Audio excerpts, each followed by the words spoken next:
Big cities across the globe are thriving, and Australia's twin urban giants, Sydney and Melbourne, are no exception. They contributed more than two-thirds of the growth in the Australian economy last financial year and together accounted for about 44% of the nation's economic output. In the past decade, Melbourne and Sydney have added 1.75 million people, close to half of the nation's population growth in that period. And their economic and demographic dominance is likely to grow. Here are 5 reasons big cities are doing well. New city jobs. There is a global trend for the most innovative, productive industries, and the best educated people, to converge on cities that are knowledge and tech hubs. This has helped transform the economies of Australia's 2 biggest cities over the past 2 decades. Regional GDP estimates released this month by urban economist Terry Rosalie of SGS Economics and Planning found 2 powerhouse knowledge industries, financial services and professional services, now account for 25% of the Sydney's economic output and 21% of Melbourne's. Other knowledge-intensive industries including business services, IT and education, especially in Melbourne, have helped drive growth. These firms are increasingly clustered in the vicinity of the CBD and employ some of Australia's most productive workers. Weaker job prospects elsewhere. Rosalie warns that traditional sources of employment outside the big cities, including regional manufacturing, are in decline.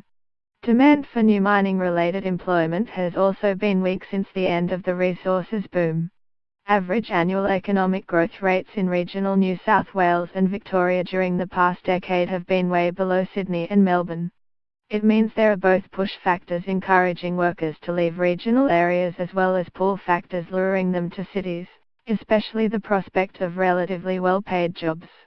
The vibe big cities offer things other than employment that are increasingly in demand, such as high-ranking universities, top restaurants, entertainment venues and cultural institutions like museums. Rosalie says people are prepared to pay to live in the big cities not only because they get access to jobs and services but also because of the vibe you'd get elsewhere.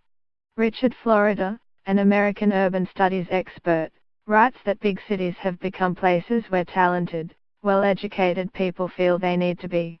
Younger people. The work opportunities available in Sydney and Melbourne attract young people. The median age in both cities is already below the national figure and way lower than in many regional areas. That means higher fertility rates and greater economic dynamism. Despite high housing costs, big cities remain a magnet for overseas migrants. Net overseas migration in Victoria and New South Wales reached all-time highs last financial year, and a big share of those new arrivals headed for Sydney and Melbourne. A virtuous cycle. The economic dynamics favouring big cities are self-reinforcing.